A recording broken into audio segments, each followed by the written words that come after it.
Good evening everybody, नमस्कार। GST 108 webinar series में आप सभी का स्वागत है। हमारे वेबिनार में आने के लिए आप सबका बहुत बहुत धन्यवाद। आज का वेबिनार जिस जीएसटी के जरूरी विषय पर आधारित है वो है टीडीएस और टीसीएस, दो बहुत ही आसान पर बहुत ही जरूरी जीएसटी पर आधारित विषय।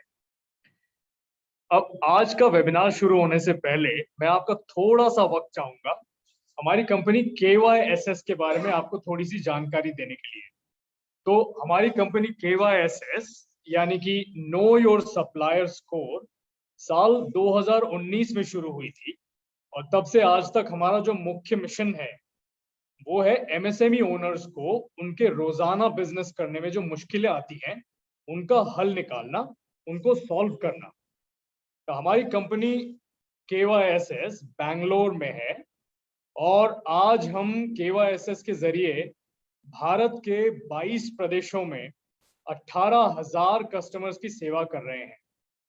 हर महीने हम हमारे MSME परिवार के लिए करीब 24 लाख सप्लायर्स ट्रैक कर रहे हैं, जिसके फलस्वरूप हमारे सभी MSME कस्टमर्स का इनपुट टैक्स क्रेडिट जो है वो निरंतर मैक्सिमाइज होता जा रहा है।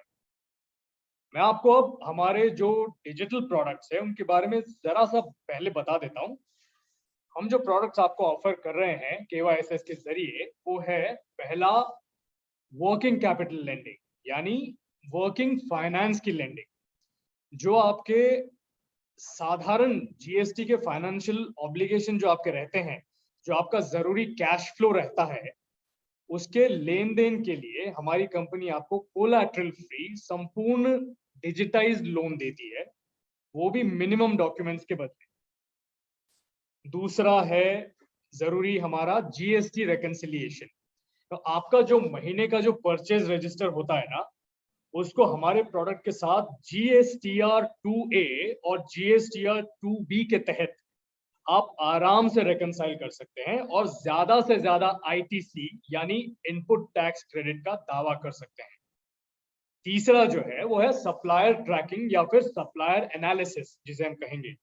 देखिए, आपके जितने भी सप्लायर्स हैं उनका पूरी तरह से एनालिसिस करना जरूरी होता है। आपके ITC यानी इनपुट टैक्स क्रेडिट में जो भी लॉस हो रहा होगा उसे काफी हद तक आपके सप्लायर के नॉन कंप्लायंस की वजह से होता है। हमारे प्रोडक्ट के जरिए सप्लायर ट्रैकिंग करके आप ITC में यानी इनपुट टैक्स क्रेडिट में होने वाले नुकसान की भरपाई कर सकते हैं। चौथा है GST 108 हेल्पलाइन।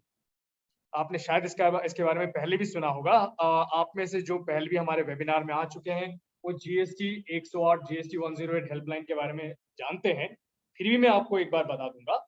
GST 108 हेल्पलाइन जो हमारी तरफ से आपके लिए बहुत ही जरूरी सर्विस है, प्यारी सी भेंट है।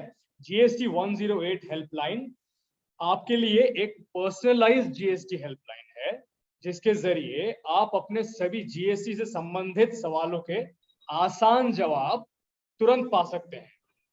इसके अलावा आपको मिलता है हर महीने एक GST से संबंधित लाइव वेबिनार और GST से संबंधित सभी जवाबों का एक FAQ। पांचवा है E-इनवॉइसेस और E-वे बिलिंग सॉफ्टवेयर। अब ये बहुत ही आसान सा सॉफ्टवेयर है जिसका इस्तेमाल करके आप बहुत ही आराम से E-इनवॉइसेस और E-वे बिल जनरेट कर सकते हैं खुद। तो ये थी कुछ KYSS से संबंधित जरूरी चीजें, कुछ ऑफर्स, कुछ भेंट जो हम आपके लिए लेकर आए हैं। प्लीज खुलकर इनका इस्तेमाल कीजिए। ये सब आप ही के लिए बनाया गया है, आप ही के लिए डेवलप किया गया है। तो वेबिनार पे आते हैं।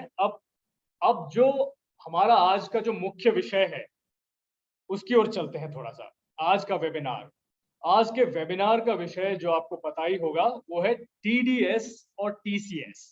यह है GST TDS TCS वेबिनार। इसके लिए मैं आप सबका परिचय हमारे GST के धुरंधर एक्सपर्ट अरविंद जी से करवाना चाहता हूं और अरविंद जी अब ये वेबिनार कंडक्ट करेंगे। Arvind, over to you please.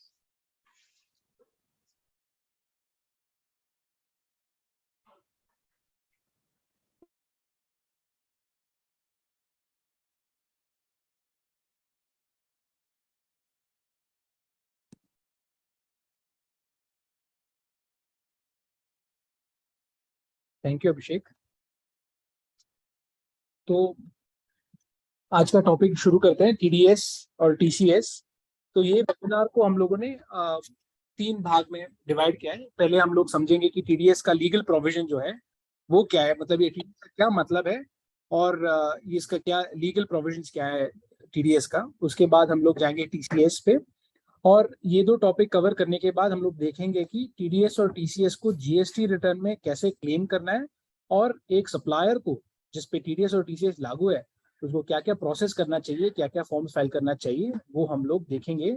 और जीएसटी पोर्टल का स्क्रीनशॉट्स भी दिखाएंगे कि कौन सा इसमें इस्तेमाल करना है टीडीएस और टीसीएस फाइलिंग के लिए। तो आप सब लोगों ने टीडीएस और टीसीएस ये दोनों टर्म्स जो है इनकम टैक्स में तो सुना ही होगा। लॉट ऑफ बहुत सारे एमएसएमई जो है ये इनकम टैक्स में सुना होगा। जीएसटी में ये नया कॉन्सेप्ट है। इनडायरेक्ट टैक्सेस का लॉ में जो पहले था वैल्यू एडेड टैक्स और सर्विस टैक्स, उसमें ये टीडीएस और टीसीएस का कॉन्सेप्ट नहीं था, लेकिन ये जीएसटी में नया लाया गया है टीडीएस और टीसीएस। हम लोग ये भी समझेंगे इस वेबिनार में कि टीडीएस और टीसीएस क्यों लागू किया गया है, लेकिन पहले हम लोग समझते हैं कि ये टीडीएस क्या है। तो टीडीएस जो है ये जो भी खरीदार है, गुड्स एंड सर्विसेज का जो प्रोक्योरमेंट करता है, जो खरीदता है, वो जो टैक्स डिडक्ट करेगा उसको टीडीएस बोलते हैं। और ये कब होता है? जब जो कोई भी स्पेसिफाइड बायर है वो अगर गुड्स या सर्विसेज खरीद रहा है तो खरीदने के टाइम पे और जब सप्लायर को पेमेंट करेगा तब जो टैक्स डिडक्ट होता है तो वही टीडीएस बुलाते हैं उसको। और कौन करेगा?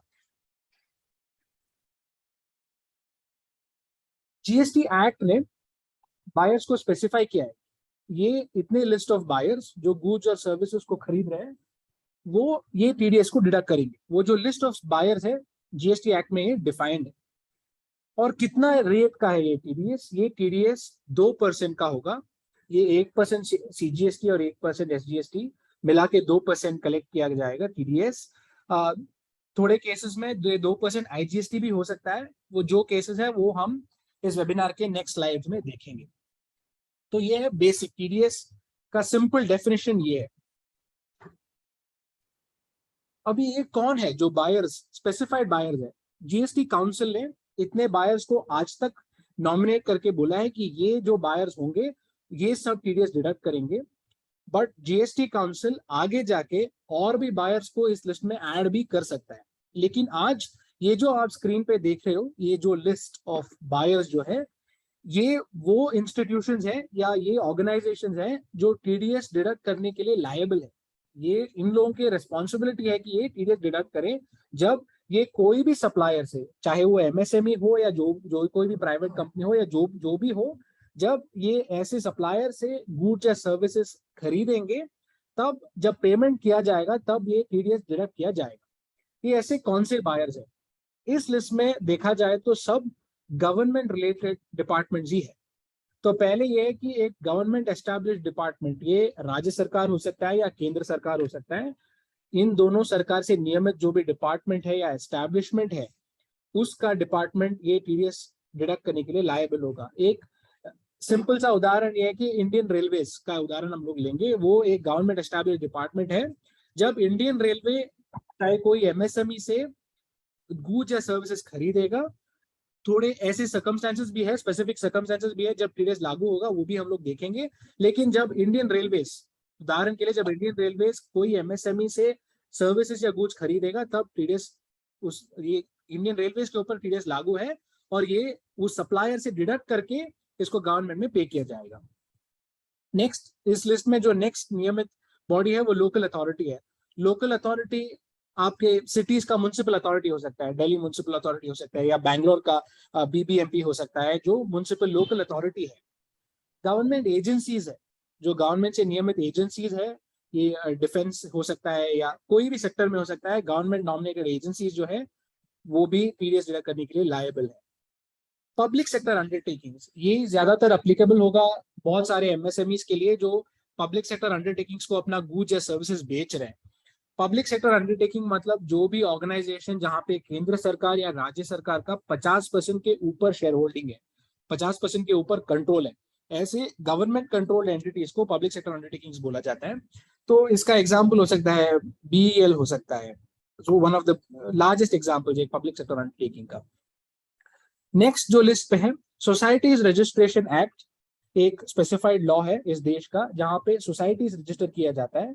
ऐसे गवर्नमेंट नॉमिनेटेड सोसाइटीज हो या गवर्नमेंट से एस्टैब्लिश किया हुआ सोसाइटीज जो इस एक्ट में रजिस्टर्ड है, सोसाइटी रजिस्ट्रेशन एक्ट में रजिस्टर्ड है, ऐसे सोसाइटीज भी टीडीएस डिडक्ट करने के लिए उनके लिए भी टीडीएस एप्लीकेबल है। या जो भी अथॉरिटी या बोर्ड जो है, जो भी एक ऐसे अथॉरिटी जो सरकार ने सेटअप किया होगा जिसमें सरकार का मोर देन 51% इक्विटी है, मतलब शेयर कैपिटल या कंट्रोल जो भी बोल सकते हैं हम लोग, मतलब गवर्नमेंट इस एंटिटी को कंट्रोल करता है। ऐसे अथॉरिटी या बोर्ड जो है जिसने गवर्नमेंट ने सेटअप किया है, उनके लिए भी ये टीडीएस लागू होगा। तो जैसे मैंने बोला था कि ये जो लिस्ट है अभी तक जीएसटी काउंसिल ने नियमित किया हुआ लिस्ट है, ये इसके आगे भी काउंसिल ऐड भी कर सकता है और बायर्स को ऐड भी कर सकता है। ये टीडीएस और टीसीएस जो हम लोग कवर करेंगे, ये जैसे मैंने बोला था ये काफी नया है जीएसटी में, लेकिन अभी 4 साल हो गए, 2018 से ये एप्लीकेबल, 2018 से एप्लीकेबल है, 4 साल हो गए इसके इम्प्लीमेंटेशन के बाद, अभी भी लॉ बढ़ रहा है। तो इसमें प्रोसेस और फॉर्म्स क्या इन्वॉल्व है? पहले टीडीएस डिडक्टर, मतलब हम लोगों ने जो प्रीवियस स्लाइड में देखा था लिस्ट ऑफ एंटिटीज, उनको टीडीएस डिडक्टर बोला जाता है।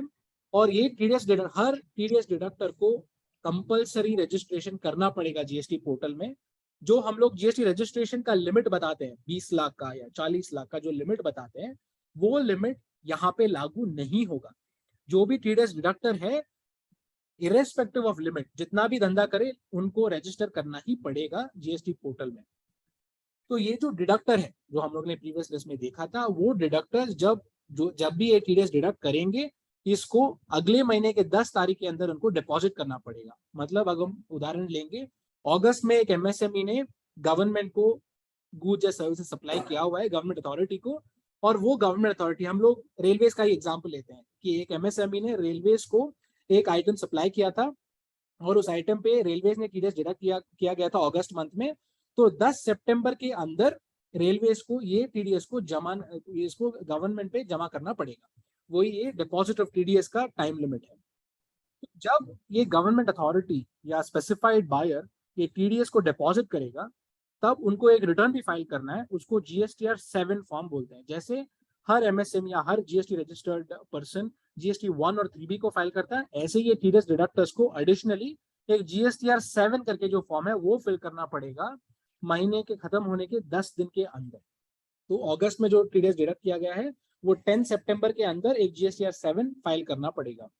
जब ये टीडीएस डिडक्टर ये फॉर्म को फाइल करेगा, तब जो सप्लायर से इसको डिडक्ट किया गया है, मतलब जो एमएसएमई हम लोगों ने एग्जाम्पल में लिया था, रेलवे जब टीडीएस को डिपॉजिट करके जीएसटी रिटर्न 7 को फाइल करेगा, तब ये एमएसएमई के जीएसटीआर 2A में, जहां आपको पार्ट ए और पार्ट बी में जब input tax credit on purchases दिखता है, ऐसे ही पार्ट सी जीएसटीआर 2A के पार्ट सी में आपको टीडीएस डिडक्टेड, टैक्स डिडक्टेड का डिटेल्स भी मिल जाएगा। जब भी टीडीएस डिडक्टर टीडीएस को डिडक्ट करेगा और जीएसटीआर 7 फाइल करेगा, तब एक टीडीएस सर्टिफिकेट भी इश्यू करना चाहिए, उसको जीएसटीआर 7A फॉर्म बोलते हैं। आप सब लोगों को तो पता ही होगा, इनकम टैक्स में भी यही सिमिलर एक प्रोसेस है। जब टीडीएस रिटर्न फाइल किया जाता है तो क्वार्टर एंड के बाद एक फॉर्म 16 या फॉर्म 16A दिया जाता है। सिमिलर लॉजिक जीएसटी पे भी लागू है। जब टीडीएस डिडक्ट किया जाता है और जीएसटीआर 7 में रिटर्न फाइल किया जाता है, तब जीएसटीआर 7A में टीडीएस सर्टिफिकेट भी दिया जाता है। ये टीडीएस डिडक्टर जो है, वो स्पेसिफाइड बायर जो है, वो सप्लायर को दे, सप्लायर जो को भी हो सकता है, बायर स्पेसिफाइड है तो वो स्पेसिफाइड बायर सप्लायर को ये टीडीएस सर्टिफिकेट इश्यू करेगा। तो इसका मॉनेटरी लिमिट क्या है? लोगों ने बात किया है कि टीडीएस ये है, इन लोगों के ऊपर लागू है। तो ये कब अट्रैक्ट होगा? ये जब अट्रैक्ट होगा तब वैल्यू ऑफ सप्लाई, ये गुड्स हो सकता है या सर्विस हो सकता है, एक कॉन्ट्रैक्ट के अंदर वैल्यू का, गुड्स और सर्विसेज का सप्लाई का वैल्यू जब 2.5 लाख क्रॉस करेगा, तब टीडीएस लागू होगा। हम इसको सिंप्लीफाई करने के लिए एग्जांपल लेते हैं। हम लोग एक मिस्टर ए जो है जीएसटी रजिस्टर्ड एमएसएमई है, कर्नाटका में है, और वो लोकल अथॉरिटी, मैंने एग्जांपल भी दिया था कि बैंगलोर म्युनिसिपल अथॉरिटी एक लोकल अथॉरिटी है। लेट्स से कि मिस्टर ए एक एमएसएमई जो कर्नाटका में रजिस्टर्ड है, उन्होंने बीपीएमसी को गुड्स या सर्विसेज सप्लाई किया है। फर्स्ट एग्जांपल में एक कॉन्ट्रैक्ट था जहाँ पे 3.5 लाख का वैल्यू है, ये 3.5 लाख 2.5 लाख से ज्यादा है, तो इस कॉन्ट्रैक्ट के ऊपर टीडीएस डिडक्ट किया जाएगा। बैंगलोर म्युनिसिपल अथॉरिटी जो है 2% डिडक्ट करके value of goods and services के ऊपर 2% डिडक्ट करके मिस्टर ए को पेमेंट देगा। हम लोग दूसरे एग्जांपल लेते हैं जहां पे मिस्टर ए का 2 कॉन्ट्रैक्ट है साल में, एक 2 लाख का है, दूसरा भी 2 लाख का है। पहले 2 लाख शायद उन्होंने अगस्त में किया होगा, एक और 2 लाख अभी अक्टूबर में एक और कॉन्ट्रैक्ट है। ये 4 लाख का टोटल आता है साल में, लेकिन ये 2.5 लाख से ज्यादा ही है, लेकिन एक कॉन्ट्रैक्ट का वैल्यू 2.5 लाख के अंदर ही है, एक कॉन्ट्रैक्ट का वैल्यू 2 लाख ही है, तो टोटल वैल्यू यहाँ पे मतलब नहीं रखता है, कॉन्ट्रैक्ट का वैल्यू यहाँ पे बहुत इंपॉर्टेंट है। इस एग्जाम्पल में 2 कॉन्ट्रैक्ट है, दोनों कॉन्ट्रैक्ट का वैल्यू 2.5 लाख के अंदर है, तो इस पे टीडीएस लागू नहीं होगा। तीसरे एग्जाम्पल लेते हैं जहां पे कॉन्ट्रैक्ट है 3.5 लाख का है, लेकिन वो 3.5 लाख में 1 लाख एग्जेम्प्टेड सर्विस है, तो इस एग्जाम्पल में भी टीडीएस लागू नहीं होगा। जो 2.5 लाख का लिमिट है वो टैक्सेबल सर्विसेज का लिमिट है। तो अगर एक कॉन्ट्रैक्ट है जहां पे 2 सर्विसेज हैं, एक उसमें टैक्सेबल है, एक उसमें एग्जेम्प्टेड है, तो टैक्सेबल वैल्यू का जब वैल्यू एक्सीड होगा 2.5 लाख तभी टीडीएस एप्लीकेबल होगा। अगर एग्जेम्प्टेड सर्विसेज को निकाल के जो बैलेंस बचा हुआ टैक्सेबल वैल्यू है वो 2.5 लाख के अंदर है, तो उस पर टीडीएस लागू नहीं होगा। तो ये टीडीएस का मॉनेटरी लिमिट है। तो इसको और थोड़ा समझते हैं कि डिफरेंट स्टेट्स में जब सप्लाई किया जाएगा तब ये टीडीएस कैसे लागू होगा। तो पहले एग्जांपल में हम लोग लेते हैं कि दिल्ली में एक रजिस्टर्ड सप्लायर है जो उत्तर प्रदेश में, जो पहले एग्जांपल में तो दिल्ली में सप्लायर है, दिल्ली गवर्नमेंट को या दिल्ली म्युनिसिपल अथॉरिटी को सर्विसेज या गुड्स सप्लाई किया जा रहा है, और प्लेस ऑफ सप्लाई जो है जहां पे ये गुड्स या सर्विसेज दिया जा रहा है वो भी दिल्ली में ही है। तो ये बहुत स्ट्रेट फॉरवर्ड सा एग्जांपल हो गया, दिल्ली का रजिस्टर्ड सप्लायर है, दिल्ली का म्युनिसिपल अथॉरिटी है और सर्विसेज भी दिल्ली में ही दिया जा रहा है, वहां पे सीधा साधा टीडीएस लागू होगा और इस पे सीजीएसटी और एसजीएसटी लागू होगा। तो 2% का 1% सीजीएसटी 1% एसजीएसटी लागू होगा। दूसरा एग्जांपल लेते हैं कि Delhi registered supplier Delhi municipal authority को ही सर्विसेज दिया, गुड्स सप्लाई कर रहा है, लेकिन ये कॉन्ट्रैक्ट एग्जीक्यूट हो रहा है पंजाब में, तो ये केस में टीडीएस एप्लीकेबल होगा, लेकिन सीजीएसटी एसजीएसटी नहीं लगेगा, आईजीएसटी लगेगा, 2% आईजीएसटी लगेगा यहाँ पे, क्योंकि प्लेस ऑफ सप्लाई जो है यहाँ पे गुड्स सर्विस सप्लाई किया जा रहा है वो दूसरे स्टेट में, तो इसलिए इस पे आईजीएसटी लागू होगा। तीसरे एग्जांपल लेते हैं कि दिल्ली में बैठा हुआ एक MSME owner Uttar Pradesh government को कोई सर्विसेज दे रहा है, गुड्स सप्लाई कर रहा है उत्तर प्रदेश में, यहाँ पे भी आईजीएसटी लागू होगा, क्योंकि रेसिपिएंट जो है गवर्नमेंट अथॉरिटी जो है और प्लेस ऑफ सप्लाई जो है दोनों दिल्ली के बाहर है, तो इस पे आईजीएसटी लागू होगा। चौथे एग्जाम्पल पे ये थोड़ा प्रोसीजरल इश्यू हो जाता है इसमें कि दिल्ली का एमएसएमई रजिस्टर्ड सप्लायर है, वो सर्विसेज या गुड्स को दिल्ली में ही सप्लाई कर रहा है, लेकिन इसका एंड बेनिफिशियरी जो है, रेसिपिएंट जो है वो उत्तर प्रदेश सरकार है। इस केस पे टीडीएस लागू नहीं होगा, क्योंकि उत्तर प्रदेश सरकार को दिल्ली का सीजीएसटी और एसजीएसटी भरने का प्रोसीजर अलाउड ही नहीं है। उनको आईजीएसटी या वो दिल्ली का आईजीएसटी भर सकते हैं या उत्तर प्रदेश का सीजीएसटी एसजीएसटी भर सकते हैं, लेकिन वो दिल्ली का सीजीएसटी एसजीएसटी नहीं भर पाएंगे। तो ये प्रोसीजरल वजह से इस लास्ट एग्जांपल में टीडीएस लागू नहीं होगा।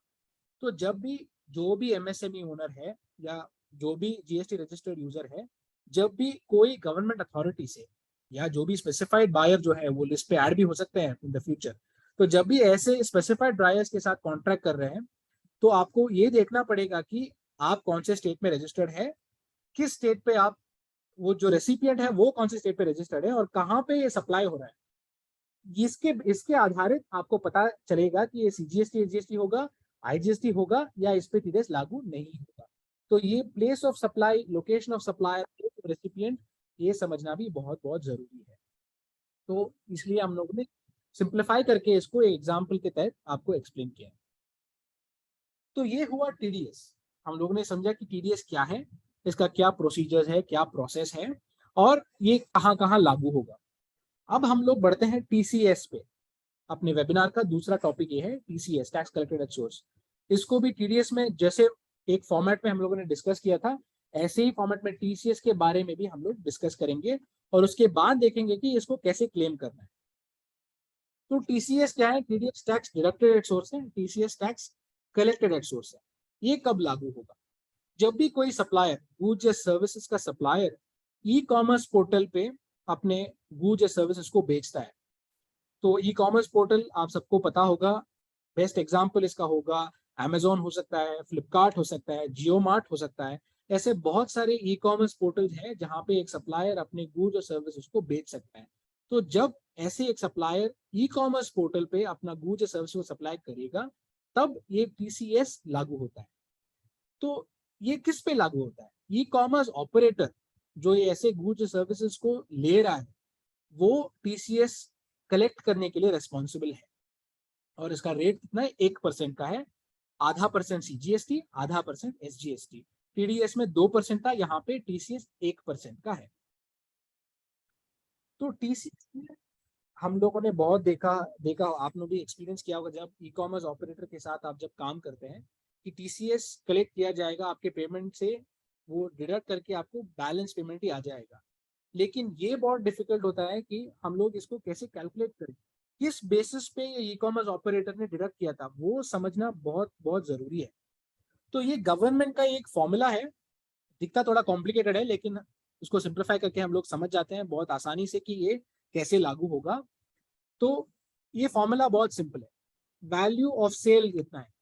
एक सिंपल सा एग्जांपल लेते हैं कि बैंगलोर में बैठे एक सप्लायर जो है अपैरल्स, जो हम लोग जो भी प्रोडक्ट ले सकते हैं, हम लोग एग्जांपल लेंगे कि ये शर्ट्स, पैंट्स, टेक्सटाइल्स जो है वो ई कॉमर्स पोर्टल पे बेच रहे हैं और उसका वैल्यू है 50,000। ये 50,000 के सेल के ऊपर एक कमीशन भी लागू होगा जो ई कॉमर्स ऑपरेटर चार्ज करेगा, उसका वैल्यू हम लोग 2,500 रखते हैं।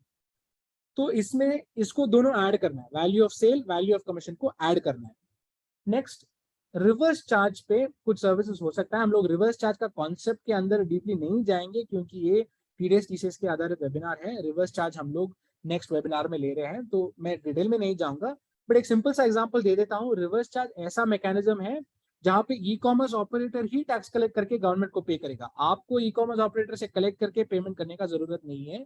और ये इलेक्ट्रॉनिक कॉमर्स ऑपरेटर में अकोमोडेशन सर्विसेज पे लागू है। अकोमोडेशन सर्विसेज हम लोग एग्जांपल ले सकते हैं मेक माई ट्रिप, booking.com, ऐसे ई कॉमर्स ऑपरेटर पोर्टल्स में हम लोग एग्जांपल ले सकते हैं जो अकोमोडेशन सर्विसेज दे रहे हैं। वहां पे रिवर्स चार्ज एप्लीकेबल है, लेकिन हम डिटेल पे इस पे आज नहीं जाएंगे। तो हम लोगों ने 50,000 का वैल्यू, 2,500 का कमीशन उसको ऐड कर लिया। यहाँ से हमको डिडक्ट करना है जो सेल्स रिटर्न्स होगा। ई कॉमर्स ऑपरेटर ने आपको काफी सारा कुछ रिटर्न भी किया होगा, क्वालिटी के वजह से हो सकता है, प्राइस के वजह से हो सकता है, डिस्क्रिप्शन गलत होने के वजह से हो सकता है। अगर 5,000 का वैल्यू रिटर्न किया हुआ है तो नेट वैल्यू हम लोग कैसे कैलकुलेट करेंगे? वैल्यू ऑफ सेल ऐड कर दिया, वैल्यू ऑफ कमीशन ऐड कर दिया, वैल्यू ऑफ सेल्स रिटर्न को निकालना है। तो नेट वैल्यू हमारे एग्जाम्पल में 47,500 पे आ गया, और ये 47,500 पे 1% मतलब 475 रुपीज टीसीएस होगा। तो इसको 0.5, आधा % सीजीएसटी, आधा % एसजीएसटी में डिवाइड करके ये जो अमाउंट है वो ई कॉमर्स ऑपरेटर आपसे डिडक्ट करेगा, गवर्नमेंट को पे करेगा। तो यही कैलकुलेशन का बेसिस है। तो जब आप एक एमएसएमई सप्लायर हो, आप ई कॉमर्स ऑपरेटर के साथ धंधा कर रहे हो, और जब आपको एक स्टेटमेंट मिल रहा है कि इतना पैसा कम आया है, तो अब आपको पता होगा कि ये 1% कैसे कैलकुलेट किया गया है। तो इसमें प्रोसेस क्या है? टीडीएस का जो प्रोसेस था यहाँ पे भी बहुत सिमिलर प्रोसेस ही है, ऐसे कोई कॉम्प्लिकेशन नहीं है। वहां पे हम लोगों ने बोला था कि गवर्नमेंट एंटिटी जो रेस्पॉन्सिबल है टीडीएस के लिए, वो कंपल्सरीली जीएसटी पोर्टल पे रजिस्टर करेगा। यहाँ पे वो जो थ्रेशोल्ड लिमिट है वो मायने नहीं रखता है। तो यहाँ पे भी वही लॉजिक है, ई कॉमर्स ऑपरेटर को हमेशा जीएसटी पोर्टल पे रजिस्टर करना ही है। ये जो थ्रेशोल्ड लिमिट जो हम लोग बोलते हैं जीएसटी रजिस्ट्रेशन के लिए, यहाँ पे लागू नहीं होगा। जैसे टीडीएस में हम लोगों ने देखा था कि नेक्स्ट मंथ के 10 तारीख के अंदर टीडीएस को जमा करना पड़ेगा, ऐसे ई कॉमर्स ऑपरेटर को यहाँ पे भी 10 तारीख के अंदर, अगले महीने के 10 तारीख के अंदर टीसीएस को जमा करना पड़ेगा। टीडीएस में हम लोगों ने देखा था जीएसटीआर 7 रिटर्न था, यहाँ पे जीएसटीआर 8 है। जैसे ही हम लोगों ने टीडीएस में बात किया था कि सप्लायर जो है उसके जीएसटीआर 2A का पार्ट सी में टीडीएस दिख जाएगा, यहाँ पे भी जीएसटीआर 8 फाइल होते ही सप्लायर के जीएसटीआर 2A के पार्ट सी में टीडीएस भी ऑटोमेटिकली आ जाएगा पोर्टल में। यहाँ पे एक एडेड रेस्पॉन्सिबिलिटी है, सबका एडेड रेस्पॉन्सिबिलिटी है। ई कॉमर्स ऑपरेटर जो है हर महीने ये टीसीएस स्टेटमेंट तो फाइल करता ही है, और सप्लायर जो है, जो ई कॉमर्स ऑपरेटर को सप्लाई कर रहे हैं, वो भी अपने जीएसटी रिटर्न्स में एक वैल्यू डिक्लेयर करेंगे। वो दोनों वैल्यूज का मैच होना बहुत जरूरी है। जब ई कॉमर्स ऑपरेटर का जो वैल्यू अपलोड किया गया है एक जीएसटी के अगेंस्ट, और वो सप्लायर ने एक और अमाउंट ऐड किया है, एक और अमाउंट सबमिट किया है अपने जीएसटीआर 1 या 3B में, तब ये मिसमैच होगा, और ये मिसमैच पे डिपार्टमेंट आपको नोटिस भेज के क्वेश्चन भी कर सकता है। तो जब आप ई कॉमर्स ऑपरेटर के साथ धंधा कर रहे हो, ये बहुत इंपॉर्टेंट है कि जो ई कॉमर्स ऑपरेटर फाइल कर रहा है वो हम लोग भी अपने रिकॉर्ड से रिकंसाइल करें, और वो ही हम लोग अपने रिटर्न्स में भी फाइल करें, ताकि ये मिसमैच ना हो और नोटिस ना आए। तो ये है टीसीएस का प्रोसेस और जो फॉर्म्स इन्वॉल्व है। जैसे हम लोगों ने टीएस में देखा है, ऐसे सिमिलर फॉर्मेट में हम लोगों ने अभी टीसीएस का भी प्रोसेस और फॉर्म्स देखा है। तो अभी हम लोगों ने डिस्कस कर लिया है कि टीडीएस क्या है, टीसीएस क्या है।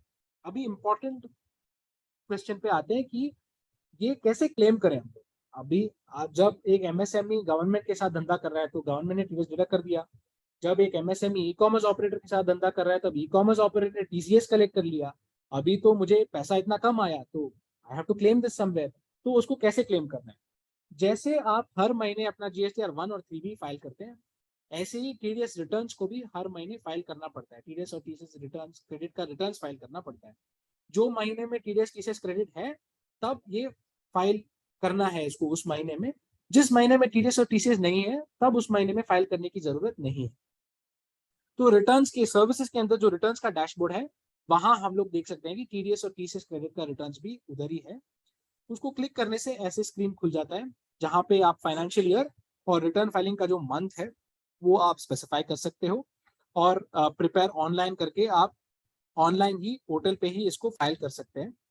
ऑफलाइन भी कर सकते हैं जब टीडीएस और टीसीएस क्रेडिट्स 500 रिकॉर्ड के ऊपर हो, लेकिन ये बहुत कॉमन नहीं होगा। तो मोस्ट ऑफ द केसेस आप ऑनलाइन ही इसको प्रिपेयर करके फाइल कर सकते हैं। तो जब हम लोग फाइल करेंगे ये समरी शीट है, ऐसे ही दिखेगा। तो टीडीएस क्रेडिट्स अगर है तो इस टेबल पे, पहले वाला टेबल पे क्लिक करने से आपको रिकॉर्ड आ जाएगा कि ये गवर्नमेंट एंटिटी ने इतना सारा टीडीएस आपके नाम पे अपलोड किया है। आप उसको देखे अपने अकाउंट से मैच करके आप उसको एक्सेप्ट कर सकते हो। अगर कुछ गलती है तो आप एडिट भी कर सकते हो। तो ये एक्सेप्ट करने के बाद जब आप सेव करोगे तो ये समरी स्क्रीन में वो दिख जाएगा कि इतना अमाउंट, इतना इनवॉइसेस था, इतना टैक्सेबल वैल्यू है और इतना टीडीएस अमाउंट है उस पर। ऐसे ही अगर प्रीवियस मंथ्स का जो टीडीएस क्रेडिट था, अभी उसका अमेंडमेंट हो गया, गवर्नमेंट एंटिटी ने कुछ अमेंड किया है, क्रेडिट नोट, डेबिट नोट कुछ दिया है उसके ऊपर, तो वो जो अमेंडमेंट्स है वो सेकंड टेबल पे आपको दिख जाएगा। सिमिलरली जब आप ई कॉमर्स ऑपरेटर के साथ धंधा कर रहे हो तो टीडीएस टीसीएस क्रेडिट जो है वो तीसरे टेबल पे आ जाएगा। तीसरे टेबल पे क्लिक करने से पूरा काउंट्स इनवॉइस वाला डिटेल्स आ जाएगा। तो हर इनवॉइस को आप एक्सेप्ट कर सकते हो या डिलीट कर सकते हो after reconciling with your books of account. Similarly TCS में भी अमेंडमेंट हो सकता है, जो आप उसको क्लिक करके हर इनवॉइस को देख के अगर अमेंडमेंट है तो ठीक है तो उसको अप्रूव करके सेव कर सकते हो। ये सब सेव करने के बाद आपको एक समरी आ जाएगा यहाँ पे, जो टीडीएस क्रेडिट इतना अमाउंट है, टीसीएस क्रेडिट इतना अमाउंट है। तो अगर सब ठीक है तो जैसे आप जीएसटीआर 1 और 3B को फाइल करते हो, ऐसे ही यहाँ पे भी प्रोसीड टू फाइल करके ईवीसी या डिजिटल सिग्नेचर के तहत आपको उसको अप्रूव करके ई वेरीफाई करके अपलोड करना है। तो ये टीसीएस और टीडीएस क्रेडिट्स को अवेल करने के लिए जो रिटर्न फाइलिंग है वो कैसे करते हैं, ये यही प्रोसेस है उसको।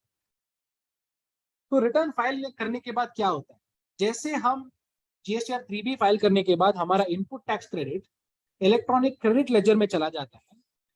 टीडीएस और टीसीएस फाइल करने के बाद ये क्रेडिट अपने इलेक्ट्रॉनिक कैश लेजर पे चला जाता है। मतलब ये जैसे आप हर महीने टैक्स भरते हो गवर्नमेंट के पोर्टल पे, तो जो वो जाके इलेक्ट्रॉनिक कैश लेजर पे बैठता है, ऐसे ही ये टीडीएस टीसीएस क्रेडिट भी आपके इलेक्ट्रॉनिक कैश लेजर में जाके बैठेगा।